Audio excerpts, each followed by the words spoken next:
तो मैनपुरी उपचुनाव में जहां पूरा समाजवादी कुनबा एकजुट होने का संदेश अपने कार्यकर्ताओं को दे रहा है, तो वहीं बीजेपी भी नेताजी के गढ़ में जीत का एक सीक्रेट प्लान लेकर आई है। बीजेपी का दावा है कि बीएसपी एसपी गठबंधन से जीते थे मुलायम सिंह यादव 2019 में। अब मैनपुरी उपचुनाव में पूरी तरह से अलग समीकरण। मुलायम सिंह यादव सिर्फ 94,000 वोटों से जीते थे। 1 लाख वोट बीएसपी का था, जो कि अब कम हो गया। डिंपल यादव अजय नहीं, पहले भी हार चुकी हैं चुनाव। शाक्य समाज में बीजेपी की बड़ी सेंधमारी की कोशिश है। बीजेपी की ठाकुर ब्राह्मण दलितों को साधने की कोशिश है। आज मुलायम सिंह की जयंती के मौके पर समाजवादी पार्टी ने सैफई में एक बड़ा कार्यक्रम भी आयोजित किया और इसमें अखिलेश ने एक मंच पर यादव परिवार को लाकर एक बार फिर से एकजुट होने का संदेश अपने सभी कार्यकर्ताओं तक पहुंचाया। तो वहीं बीजेपी भी मैनपुरी चुनाव के लिए कोई कसर नहीं छोड़ना चाहती। बीजेपी की माने तो एसपी का कोई गढ़ अब नहीं रह गया। अब तो पूरा प्रदेश ही बीजेपी का गढ़ है। वहीं मैनपुरी की लड़ाई एसपी के आत्मसम्मान तक आ पहुंची है। आजमगढ़ के बाद अगर मैनपुरी में भी हार का मुंह देखना पड़ा तो 2024 में बीजेपी को आखिर फाइट कैसे दे पाएंगे। आज महाबहस इसी पर, लेकिन उससे पहले ये रिपोर्ट देखिए।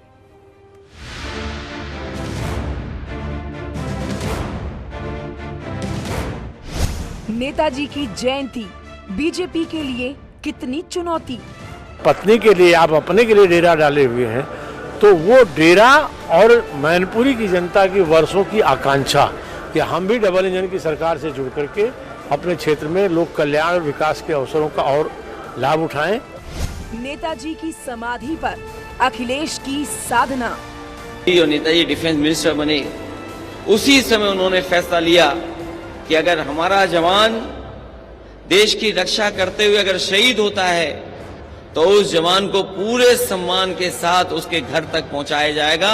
अगर आज शहीद गांव पहुंच रहे हैं पूरे सम्मान के साथ, तो वो नेताजी की देन थी। मैनपुरी की लड़ाई एसपी के आत्मसम्मान तक आई। भारतीय जनता पार्टी के पास मैनपुरी में मुद्दे नहीं है। पहले प्रत्याशी नहीं था, आयातित प्रत्याशी उतारा था। कभी वो चाचा की बात करते, कभी परिवार की बात करते, मुद्दों की बात नहीं करते, क्योंकि भारतीय जनता पार्टी को पता है कि मैनपुरी में मुद्दे नहीं हैं और उनकी हार सुनिश्चित है। अखिलेश का गढ़, बीजेपी का सीक्रेट प्लान। अब बीएसपी का गठबंधन नहीं है तो सीधे सीधे 1 लाख वोट उनका कम हो गया है।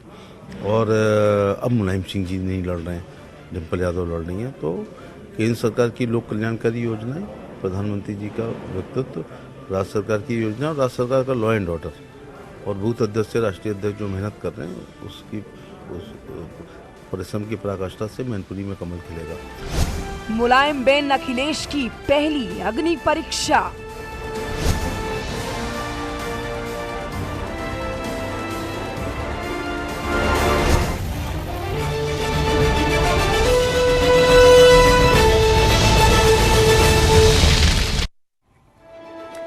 तो नेताजी मुलायम सिंह यादव के बिना अखिलेश यादव की ये पहली अग्नि परीक्षा है और जिसे सपा अपना गढ़ कह रही है, यानी कि मैनपुरी। उसमें क्या है बीजेपी का सीक्रेट प्लान। चर्चा के लिए पूरा गेस्ट पैनल हमारे साथ जुड़ चुका है। बीजेपी का पक्ष रखने के लिए ओपी सिंह हमारे बीच में हैं। समाजवादी पार्टी के प्रवक्ता डॉक्टर अजीज खान हमारे साथ जुड़ चुके हैं। सुभाष चंद्र यादव सुभाषपा के भी प्रवक्ता हमारे बीच में हैं और राजनीतिक विश्लेषक मनीष गुप्ता भी हमारे साथ में हैं। और थोड़ी ही देर में डॉक्टर अल्पना वाजपेयी पीएसपीएल की प्रवक्ता भी हमारे बीच होंगी। आप सभी मेहमानों का बहुत स्वागत है। विस्तार से हम चर्चा करें, लेकिन सबसे पहले आप सभी के ओपनिंग रिमार्क्स 30 सेकंड के अंदर। शुरुआत करते हैं ओपी सिंह जी, बीजेपी का पक्ष रखने के लिए हमारे बीच में। ओपी सिंह जी, 30 सेकंड के अंदर। समाजवादी पार्टी मैनपुरी को लेकर बहुत कॉन्फिडेंट है। उसका कहना है नेताजी का है आशीर्वाद, दोनों चाचा का भी मिल गया है साथ, तो अब फिक्र की है क्या बात। 30 सेकंड। देखिए, नेताजी का सम्मान सब करते थे। नेताजी जो है सभी पार्टियों का सम्मान करते थे और सारी पार्टियां जो है नेताजी का सम्मान करते थे। तो नेताजी की बात और है। अब देखिए, आस्था जी 2014 के बाद न कोई उत्तर प्रदेश में गढ़ बचा, न किला बचा, न विरासत बची। जो लोग यमुआई जातिवाद और परिवारवाद के सहारे अपनी नैया पार करना चाहते हैं, वो बदायूं, कन्नौज, रामपुर और आजमगढ़ का हश्र देख चुके हैं। यह चुनाव जो होने जा रहा है, ठीक है ओपी सिंह जी, आपका कहना है कि अब कोई गढ़ नहीं बचा। आजमगढ़ और रामपुर में पहले ही भाजपा आ चुकी है, अब मैनपुरी में भी आप उसी जीत को दोहराएंगे। डॉक्टर अजीज खान 30 सेकंड के अंदर, बीजेपी भी एक सीक्रेट प्लान पर काम कर रही है मैनपुरी के अंदर। उसका कहना है कि अब नेताजी तो चुनाव नहीं लड़ रहे, अब डिंपल यादव चुनाव लड़ रही हैं, वो पहले हार चुकी हैं। शाक के वोटर्स पर पकड़ बनाने की कोशिश है। इसके अलावा ब्राह्मणों, दलितों और जो बसपा इस बार नहीं लड़ रही है उसके वोट बैंक पर नजर बीजेपी की। 30 सेकंड। देखिए सबसे पहले तो नेताजी का आज जयंती है। मैं ऐसे मौके पे मैं उनके लिए अपने मोहब्बत भरा एक शेर कहना चाहूंगा अपनी तरफ से कि मौत ना काबिल तरदीद हकीकत भी सही, मौत को आखिरी मंजिल होनी है। जिस्म गिर जाते हैं पोशीदा मकानों की तरह, जिस्म लम्हात के सैलाब में खो जाते हैं। जिस्म थक जाते हैं एक रोज तो सो जाते हैं, शख्सियत जिंदे जावेद हुआ करती। तो नेताजी की जो शख्सियत है वो हमेशा जिंदा रहेगी। और जिस तरीके से नेताजी को लोग मोहब्बत करते हैं, यकीन मानिए कि नेताजी हमेशा हमेशा हमारे। ठीक है, 30 सेकंड पूरे, लौटेंगे फिर आपके पास, लेकिन रुक कर लेते हैं सुभाष चंद्र यादव जी का, सुभाषपा के प्रवक्ता डॉक्टर अजीज खान। लौटेंगे, ओपनिंग रिमार्क्स का वक्त पूरा हो गया। एक बार सभी पैनलिस्ट अपनी बात रख ले संक्षेप में। सुभाष चंद्र यादव जी, सुभाषपा कहां है इस चुनाव में? बसपा नहीं लड़ रही लेकिन सुभाषपा मैदान में है, आप किसके वोट काटेंगे? देखिए आस्था जी, पहली बात तो मैं स्पष्ट कर दूं कि मैनपुरी के अंदर किसी तकनीकी वजह से हमारे प्रत्याशी का नामांकन जो था खारिज हो गया, तो हम वहाँ पे लड़ ही नहीं रहे हैं, तो जाहिर सी बात हम किसी को डैमेज क्या करेंगे वहाँ पे डैमेज करना या फ़ायदा पहुँचाने की बात ही नहीं आती। रही बात मैनपुरी के लोकसभा के उपचुनाव की, तो वहाँ पे मैं स्पष्ट आपको कह देना चाहता हूँ कि वहाँ पे समाजवादी पार्टी एक तरफा चुनाव नहीं लड़ रही, ना एक तरफा जीत रही है। वहाँ पे लड़ाई कांटे की टक्कर है, क्योंकि डिंपल यादव जी एक बहुत ही कमज़ोर प्रत्याशी हैं और समाजवादी पार्टी समाजवाद को न परिभाषित करते हुए परिवारवाद को परिभाषित कर रही है, कहीं ना कहीं परिवारवाद को बढ़ावा दे रही है। तो ये दिन चले गए कि हाँ भाई कि मैनपुरी उनका गढ़ था या आजमगढ़ उनका गढ़ हुआ करता था, वो सब ढह गए। तो गढ़ कहीं पे भी नहीं बचे। समाजवादी पार्टी को फिर से नए सिरे सोचना पड़ेगा। परिवारवाद को आगे रख रही है, परिवारवाद को आगे रख रही है। ठीक है, डॉक्टर अल्पना वाजपेयी भी हमारे साथ जुड़ गई हैं, प्रसपा की प्रवक्ता। अल्पना जी, सपा के साथ मतलब अब कुल मिलाकर अखिलेश यादव या डिंपल यादव जो कि उम्मीदवार हैं, नेताजी की विरासत को वही आगे बढ़ाएंगी मैनपुरी से, दोनों चाचाओं का साथ मिल गया है। लेकिन क्या ये जंग इतनी आसान है? क्योंकि बीजेपी भी एक सीक्रेट प्लान पर काम कर रही है, जहां शाक के वोटर्स और बसपा के वोटर्स पर फोकस है उसका। 30 सेकंड। नहीं, बिल्कुल आसान है। देखिए, मेरी आवाज आ रही है? जी जी आ रही है। हाँ, देखिए बिल्कुल आसान है। डिंपल जी जीतेंगी, बहुमत से जीतेंगी। लड़ाई जब हो रही तो ये तो अच्छा ही है, जब फाइट होती तभी लड़ने का मजा भी होता है, और अगर फाइट ही नहीं होगी तो लड़ने का मजा क्या रहेगा। और सभी लोग एक है। और बात रही परिवारवाद की, तो ये परिवारवाद करके पार्टी को हमेशा डैमेज किया जाता रहा है। ऐसा नहीं है, जब सरकारें बनती तो सिर्फ एक परिवार के लोगों से ही सरकार नहीं बनती है, तमाम लोग जीते। जब 300-400 विधायक जीते तब जाके कई सत्ता में लोग आते हैं और सरकारें बनती हैं। ठीक है अल्पना जी, हम लोग भी सत्ता में रहे। ठीक है, 30 सेकंड पूरे, विस्तार से आपकी बात हम आगे सुनेंगे। राजनीतिक विश्लेषक मनीष गुप्ता भी हमारे बीच में है। मनीष गुप्ता जी, आप मैनपुरी में बीजेपी और सपा की टक्कर को क्या कांटे की टक्कर मानते हैं, या ये मान रहे हैं कि मुकाबला जिस तरह से आगे बढ़ रहा है, चुनाव प्रचार को, समीकरणों को आप उठाकर देखें तो क्या किसी पार्टी की तरफ झुकाव आपको ज्यादा बढ़ता हुआ या उसका पलड़ा आपको अभी से मजबूत नजर आता है, या वाकई ये कांटे की टक्कर है? बैठ सकता है। जब तक शिवपाल जी नहीं पहुंचे थे तब तक तो मामला ऐसा लग रहा था कि भाजपा के पक्ष में झुका हुआ है, लेकिन अब बैलेंस है। और जिस तरीके से सुभाषपा ने तकनीकी कारणों से अपने प्रत्याशी का चयन रद्द करवाया या क्या हुआ, ये तो वही बेहतर जानेंगे, लेकिन उन्होंने साफ साफ इशारा कर दिया है कि आने वाले समय में वो समाजवादी पार्टी के खिलाफ जो हो सकता है सब करेंगे, बीजेपी के पक्ष में इनडायरेक्टली प्रचार करेंगे और बहुजन समाज पार्टी के वोटर फैसला करेंगे कि क्या होने वाला है। अगर बहुजन समाज पार्टी के वोटों को इन्होंने खींच लिया तो भाजपा जीत भी सकती है। ठीक है, तो आपका यह कहना है कि सुभाषपा ने जानबूझकर नॉमिनेशन रद्द कराया, एक तरह से बीजेपी को चुपचाप समर्थन है, दरअसल उससे जरा सपा को डैमेज पहुंचाने की कोशिश। उधर चाचा ने साथ दिया तो इधर सुभाषपा के कैंडिडेट का नॉमिनेशन रद्द हुआ, और दूसरी तरफ सरकार की जन कल्याणकारी योजनाएं और सीक्रेट प्लान को लेकर भी चर्चा बढ़ रही है कि बीजेपी किस तरह मजबूती से चुनाव लड़ना चाह रही है। चलिए चर्चा को विस्तार देते हैं। ओपी सिंह जी, सवाल आपसे यही, समाजवादी पार्टी का यह कहना है कि पूरा परिवार एकजुट है, दोनों चाचा साथ हैं, एक एक कार्यकर्ता। आज देखिए उन्होंने नेताजी के जन्म दिवस पर जयंती का आयोजन किया, श्रद्धांजलि सभाएं रखी, उसमें सभी समाजवादी पार्टी के लीडर्स, पदाधिकारी, यादव परिवार से जुड़े लोग, एक एक शख्स वहां पर पहुंचा श्रद्धांजलि देने के लिए। तो सपा यही कह रही है प्रचार में, सच्ची श्रद्धांजलि वही है कि साइकिल पर बटन दबाएं। आस्था जी, सियासत की विरासत में गद्दी तो मिल सकती है, लेकिन जरूरी नहीं कि वही योग्यता, सफलता और आपको बुद्धि, योग्यता और सफलता मिले, ये कोई जरूरी नहीं है। न तो डिम्पल यादव भारतीय जनता पार्टी के लिए नहीं है। भाई कन्नौज उनका गढ़ था, कन्नौज में चुनाव लड़ी, हार गई। मैनपुरी में 2022 के विधानसभा चुनाव में प्रॉपर मैनपुरी और भोगाल 2 सीट हम जीत चुके। मैनपुरी इनका गढ़ था, वो जीत चुके। आप ये बताइए, अखिलेश यादव के नेतृत्व में 2014 के बाद कौन सा चुनाव जीते? 2 विधानसभा हुआ, 2 लोकसभा हुआ। ये रोज चाचा भतीजा कोई उनका पांव छूता है, कभी उनके खिलाफ बयान देते हैं। तो ये तो मैं पहले तो आपका ये कहना है कि ये सम्मान, ये एक का काम नहीं आएगा, ये सम्मान, ये एक का काम नहीं आएगा, दोनों चाचाओं का साथ भी रंग नहीं दिखा पाएगा। ठीक है, ठीक है, डॉक्टर अजीज खान इस पर जवाब देंगे। डॉक्टर अजीज खान, यह भाजपा की तरफ से कहा जा रहा है कि विरासत में गद्दी तो मिल सकती है, लेकिन बहुत आगे तक नहीं जा पाइएगा। उसका सीधा लाभ मिल रहा है। ठीक है ओपी सिंह जी, शांत हो जाइए। डॉक्टर अजीज खान। श्रद्धा जी, देखिए ओपी सिंह तो बहुत अच्छे इंसान है। अब ये क्या बात कहते हैं मैं खुद नहीं समझ पा रहा हूँ, तो खुद ही नहीं समझ पा रहे कह क्या रहे। एक बात बड़ी साफ है, आज बीजेपी की जो तिलमिलाहट है आप देख रहे हैं जिस तरीके से इनका एक एक किला ढह रहा। आज देखें आप रामपुर में क्या स्थिति है, पूरी तरह से कहीं ना कहीं एक अलग सा माहौल पैदा हो गया है। हथौली में वही हाल है, क्योंकि अभी तक इससे पहले जो ये उपचुनाव जीते हैं। लेकिन अजीज खान जी, रामपुर से तो सपा के लिए बुरी खबरें आ रही हैं। हाँ, नहीं आपने कहा रामपुर में क्या उलटफेर हो गया? रामपुर से तो बुरी खबर सपा और आजम खान के लिए आ रही है। अब आप मुझे मौका ही नहीं देंगी तो नहीं, बोलिए, बात पूरी कीजिए, लेकिन मैं चाह रही हूँ कारण साथ बताते चलिए आप। कि चुनाव वहां पे शासन प्रशासन लड़ा है, निष्पक्ष चुनाव नहीं हुआ, जिसकी वजह से परिणाम आया। अगर वाकई में इन्होंने काम किया होता तो शायद ये काम पे चुनाव लड़ते, क्योंकि काम नहीं किया इसलिए पूरी तरह से वहां पे हमारे जो कार्यकर्ता थे उनको वोट डालने से रोका गया। निष्पक्ष चुनाव नहीं है, ये लोकतंत्र की हत्या रही, पहली बात। तो ऐसे हालात अब मैनपुरी में नहीं होने वाले हैं, क्योंकि वहां की जनता बिल्कुल सजग है, रामपुर की जनता सजग है, हथौली की जनता सजग है, पहली बात। और जो मैनपुरी की स्थिति है, आप देखिए जिस तरह चाचा का जो प्यार और सम्मान मिल रहा है, जिस तरीके से हमारे आदरणीय नेताजी को लोग श्रद्धा सुमन के तौर पे आज जिस तरीके से अपनी मोहब्बत पेश कर रहे हैं, यकीन मानिए बीजेपी को बहुत घबराहट है, बीजेपी परेशान है।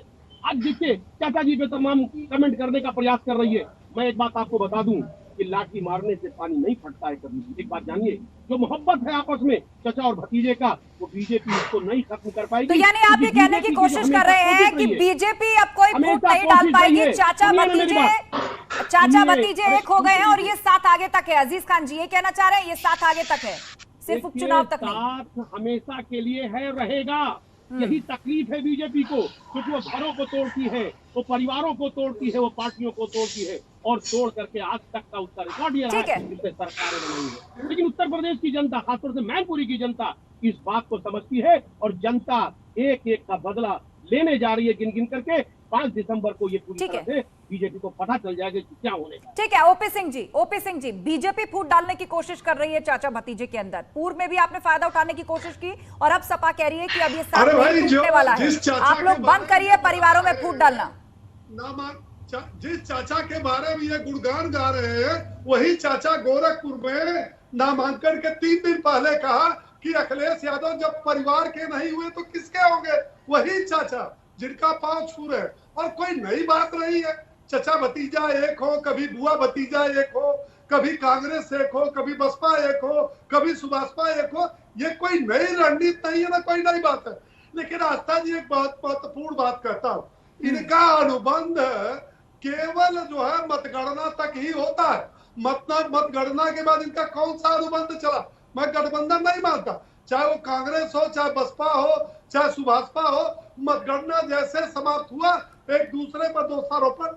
आप बताइए 2022 के चुनाव में यही चाचा भतीजा एक थे, जैसे ही मतगणना समाप्त हुई, चाचा अलग भतीजा अलग। वो दूसरे को बोल रहे हैं कि आप स्वतंत्र हैं, वो कह रहे हैं कि जो है आप जो परिवार नहीं चला सकता वो प्रदेश क्या चलाएगा, पार्टी क्या चलाएगा। तो ये तो इनकी नौटंकी है। और खैर परिवारवाद के नींव में ही इस पार्टी की नींव है। आप देखिए ना, परिवार ही इनकी पार्टी है, पार्टी ही इनकी परिवार है। इनके जितने स्टार प्रचारक हैं ऊपर से सूची देखो, अखिलेश यादव, डिम्पल यादव, रामगोपाल यादव, शिवपाल यादव, तेज प्रताप यादव, धर्मेंद्र यादव। अरे भैया कौन सी पार्टी है ये? पार्टी है। और देखिए 7 दिसंबर तक भारतीय जनता पार्टी के पास 66 सीटें हैं। 8 दिसंबर को 67 सीटें होगी उत्तर प्रदेश में। ठीक है ओपी सिंह जी, ठीक है, आप बड़ा दावा कर रहे हैं, कि मैनपुरी भी भाजपा जीतेगी। हमारे साथ सुभाष चंद्र यादव है, प्रवक्ता सुभाष, जो कि पहले मैनपुरी में अपना कैंडिडेट खड़ा करना चाह रही थी, लेकिन किसी तकनीकी कारण से नॉमिनेशन रद्द हो गया। सुभाष चंद्र जी, रद्द हो गया या ये सीधे तौर पर यलगार है? आपने अब एक साइड चुन ली है कि सपा को डैमेज करना है। किसको फायदा होगा? पहले आप किसके वोट काटते हैं और अब किसको फायदा होगा आपके ना रहने से मैदान में? आस्था जी, सबसे पहले तो मैं स्पष्ट कर दूं कि राजनीतिक विश्लेषक जी ने क्या कहा क्या नहीं कहा मैं उस पर टिप्पणी नहीं करना चाहता, लेकिन कोई भी राजनीतिक दल जो होता है वो जानबूझकर अपना नामांकन नहीं रद्द करवाता। वहाँ पे रिटर्निंग ऑफिसर रहते हैं, वो सारे कागजों की जांच पड़ताल करते हैं। उस कागजों के अंदर कोई कमी पाई जाती है तो उसके आधार पर नामांकन रद्द किया जाता है, ना कि कोई जानबूझकर अपना नामांकन रद्द करवाया था। तो ये तो होगी टेक्निकल बात। रही बात, हमने तो किसी को काटने की, वोट काटने की भूमिका में आए हैं, न यहाँ पे किसी को फायदा पहुंचाने की भूमिका के अंदर आए हैं। जिस प्रकार सुहेलदेव भारतीय समाज पार्टी को पूर्वांचल की पार्टी का तमगा लग चुका था कि नहीं पूर्वांचल की पार्टी सिर्फ पूर्वांचल के अंदर अपना जनाधार रखती है, लेकिन सुहेलदेव भारतीय समाज पार्टी ने पश्चिम के अंदर भी अपना संगठन काफ़ी मजबूत किया है और उसकी बानगी है सब ये। और आने वाले समय के अंदर भी पता चलेगा कि सुहेलदेव भारतीय समाज पार्टी पश्चिम के अंदर भी काफ़ी मजबूत स्थिति के अंदर है। दूसरी ये कि जैसे कि अभी इसी चैनल के माध्यम से और इसी डिबेट के अंदर जस्ट थोड़ी देर पहले ही आजिज खान साहब ने बोला कि एक तरफा लड़ाई हो रही है और हम एक तरफा जीत रहे हैं, और उसके पहले प्रसपा की प्रवक्ता ने क्या बोला कि टफ फाइट हो रही है। तो आस्था जी, आप ही के चैनल के माध्यम से ये तो जाहिर हो गया कि टफ फाइट हो रही है, यानी दोनों प्रवक्ता अलायंस तो कर चुके हैं, लेकिन दोनों प्रवक्ताओं की जो बयान है, दोनों प्रवक्ता की जो बातें हैं वो कहीं ना कहीं भिन्न है। ये कहीं ना कहीं इस चीज़ की इशारा और करती है कि ये जो चाचा भतीजे का जो गठबंधन है, जिस प्रकार 2022 के अंदर विधानसभा के चुनाव की तैयारी हुई, अजीज खान स्पष्ट कर चुके हैं कि ये गठबंधन कोई उपचुनाव के लिए नहीं है, ये आगे तक चलेगा और उसमें भाजपा फूट डालने की कोशिश ना करे, या आप जैसे लोग जो आप साथी नहीं रहे वो इस बात से कोई रश्क ना रखे कि चाचा भतीजा एक कैसे हो गए, परिवार को तोड़ना। आस्था जी, पहली चीज तो आस्था जी, ये समाजवादी पार्टी का बचकाना बयान है कि कोई उनके बीच के अंदर फूट डालने का प्रयास करता। अरे भैया अजीत जी, 2022 के अंदर भी आप लोगों ने गठबंधन कर लिया था। उसके पहले आदरणीय शिवपाल जी ने 3 दौर की रथ यात्रा निकाल दी थी। माननीय मुलायम सिंह उस वक्त जिंदा थे, उनके हस्तक्षेप के बाद में दोनों जन की बैठक हुई और उसके बाद में उस चीज़ को समाप्त किया गया। 2022 का उपचुनाव हो गए, उसके बाद में जैसे रिजल्ट आया आपने पत्र जारी करके स्वतंत्र कर दिया।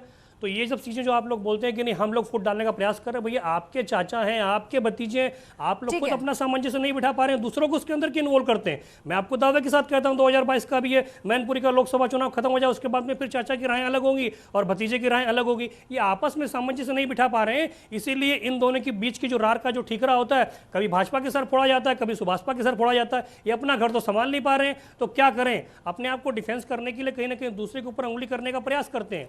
तो इनका घर बचने वाला नहीं, सिर्फ दिखाने के लिए ही एक साथ में आए, क्योंकि 2019 के अंदर जब लोकसभा चुनाव हुआ था, आस्था जी मैं कंप्लीट कर लूं, इसके पहले आदरणीय मुलायम सिंह यादव जब जीतते थे तो काफी ज्यादा इनके जीतने का आंकड़ा होता था। जी बिल्कुल, और हम लगातार जब से उपचुनाव का ऐलान हुआ है, हम लगातार आंकड़े पर बात कर रहे हैं और रोजाना सपा प्रवक्ता से इस बात को पूछ भी रहे हैं। हमारे साथ मनीष गुप्ता भी हैं। मनीष जी, यही सवाल जिसका जिक्र सुभाष चंद्र यादव कर रहे हैं कि 2019 में जब नेताजी जीते थे तो जीत का मार्जिन मैनपुरी के हिसाब से, जिसको गढ़ कहते हैं, जहां पर परिवार है, जहां से उनकी शुरुआत है, 94,000 था। तब बसपा भी साथ थी, बसपा का भी अपना वोटर है, अब बसपा का भी कैंडिडेट नहीं खड़ा है और नेताजी भी नहीं है। क्या भाजपा इसको उतनी मजबूती से भुना पाएगी? वो कह तो जरूर रही है कि वो नेताजी थे, ये डिम्पल यादव हैं जो पहले हार चुकी हैं। हैं तो रणनीति के मामले में भारतीय जनता पार्टी दूसरी पार्टियों पर भारी पड़ती आई है। बड़ी रोचक बात यह कि अभी सुभाष यादव जी जिस तरीके से अपनी पार्टी को डिफेंड कर रहे थे, मुझे थोड़ी देर को लगा कहीं वो भारतीय जनता पार्टी को डिफेंड तो नहीं कर रहे थे, पर खैर हमें क्या, करते रहें। मेरा इसमें सिर्फ कहना यह है कि भारतीय जनता पार्टी ने जिस तरीके से दलित, ब्राह्मण और ठाकुर और वैश्य वोट को जोड़ा है, तो मुस्लिम और यादव वर्सेस अन्य जातियां, इस तरीके का आंकड़ा इस चुनाव में आ रहा है। ऐसे में ये देखना होगा कि कहीं ये फैक्टर ब्राह्मण, वैश्य, ठाकुर, दलित, ये मुस्लिम और यादव को पीछे छोड़ देगा या नहीं। अब बात आती है मुलायम सिंह यादव जी की, अपनी पर्सनल, जिसे कहते हैं श्रद्धांजलि का वोट डालना है या परिवार का वोट डालना है, हमें ये समझ लेना चाहिए कि शिवपाल यादव जी को ये महसूस हो चुका था कि जिसे कहते हैं कि मेरे को भी कोई और नहीं और तेरे को भी कोई ठौर नहीं। यानी इनको लगा कि अब समाजवादी पार्टी को ना उनकी जसवंत नगर की खुद की सीट में दिक्कत ना आ जाए, बेटे को भी कुछ आदित्य यादव को भी कुछ व्यवस्था करनी है। अखिलेश ने भी कहा कि चाचा फिलहाल तो आ जाओ, इज्जत बचाओ। यहां मैं सुभाष जी से सहमत हूं। क्या आजीज खान ये मुझे बता देंगे, बड़े जोर जोर से चिल्ला रहे थे कभी दोस्ती की टूटेगी नहीं। अरे शिवपाल यादव ने तो अभी तक कहानी दोस्ती है, अगर कहा तो बता दो ये समाजवादी पार्टी में कि वो बार बार यही कह रहे हैं, शिवपाल यादव हर मंच से यही कह रहे हैं कि नेताजी के नाम पर, नेताजी की विरासत के नाम पर खून पसीने से मेहनत करेंगे। वो बार बार नेताजी के नाम का ही जिक्र कर रहे हैं। अजीज खान जी, आप कह रहे हैं कि साथ आगे तक चलेगा, 2024 तक चलेगा।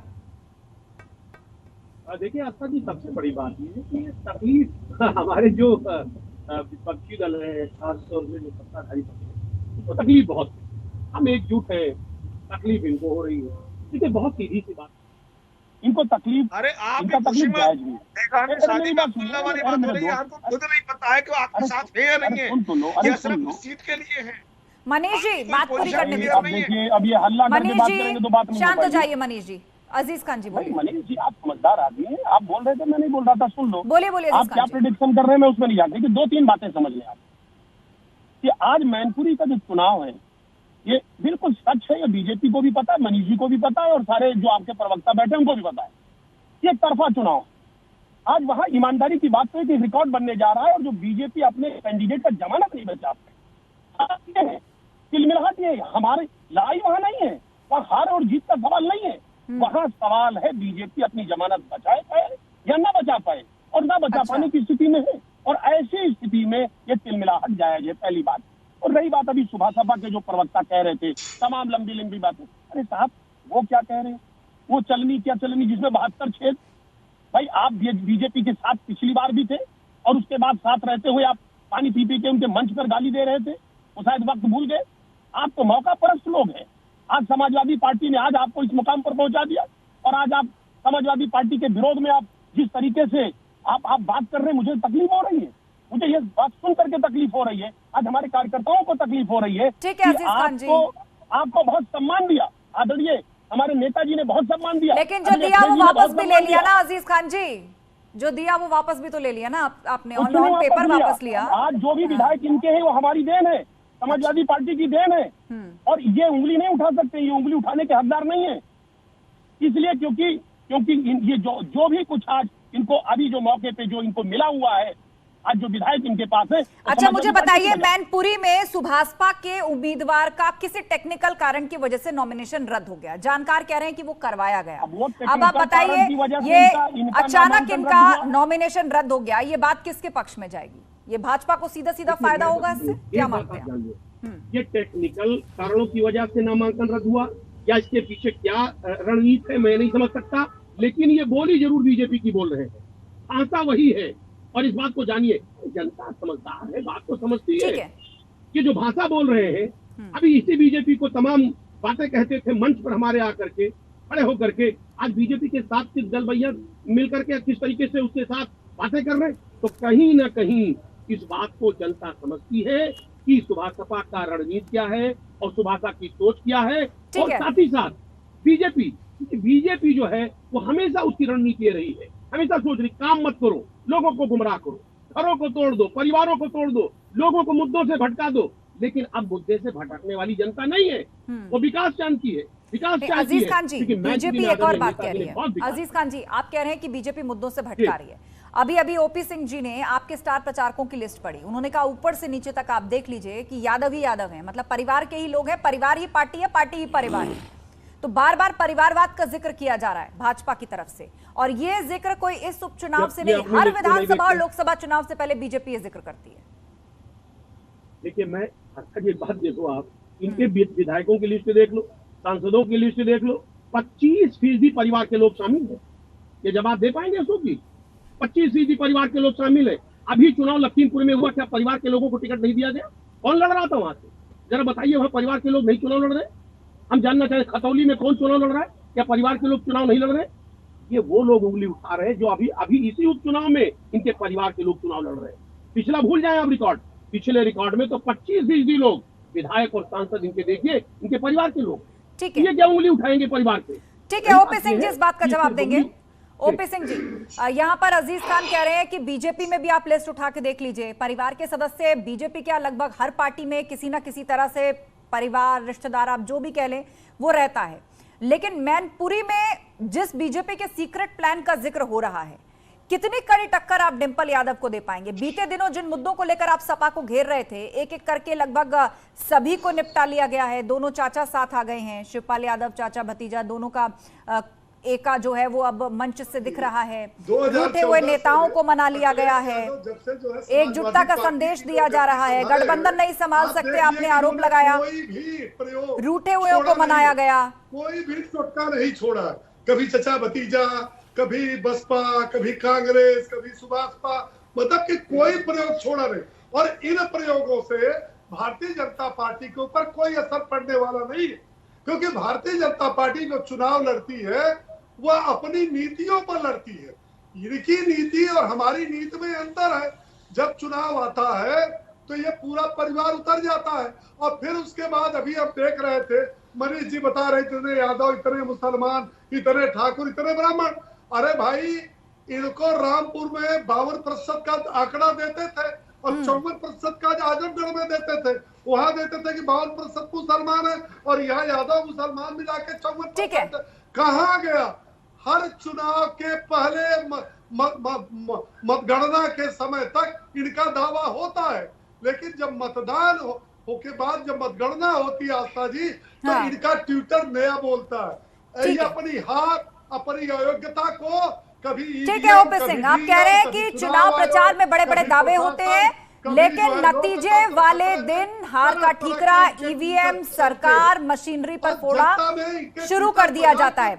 सुभाष चंद्र यादव कुछ कहना चाह रहे हैं, 20 सेकंड सुभाष जी बात पूरी कीजिए, उसके बाद अल्पना वाजपेयी के पास जाऊंगी। 20 सेकंड में नहीं, मेरी बात सुन लीजिए, मैं यहाँ पे शांत हो जाइए ओपी सिंह जी, सुभाष चंद्र यादव जी बात पूरी कीजिए।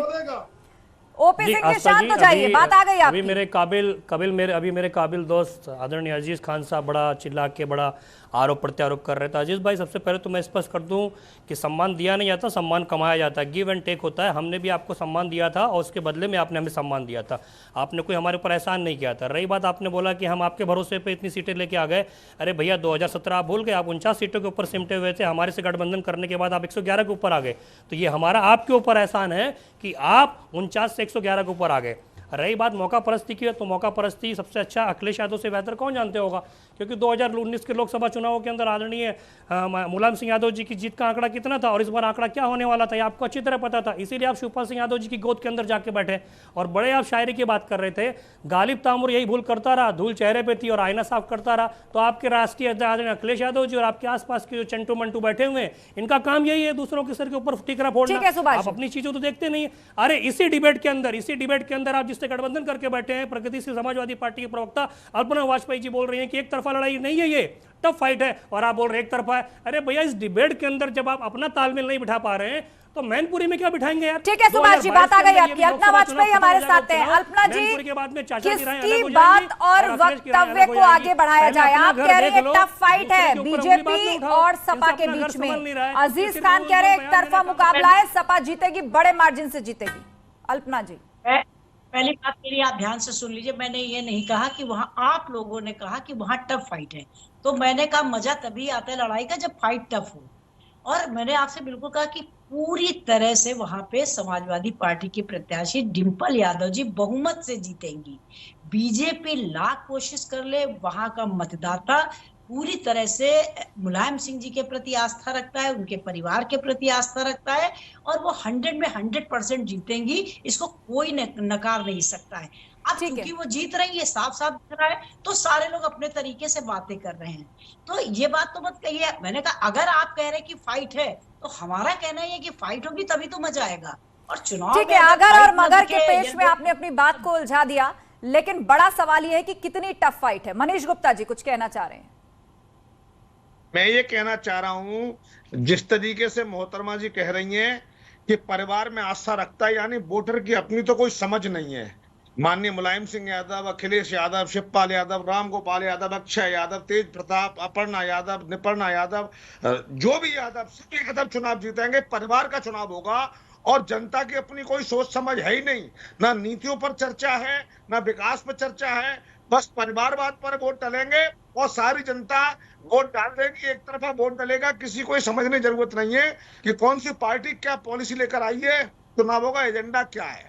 बस अगर यही है तो फिर चुनाव कराए क्यों जा रहे हैं? पहले ही क्या कर देते हैं, ठीक है, कि वो फलानी यादव जीत गए, फलाने यादव जीत गए। अरे भाई ऐसा नहीं होता है, चुनावों में बहुत सारे एंगल हैं, उन पर फैसला होगा।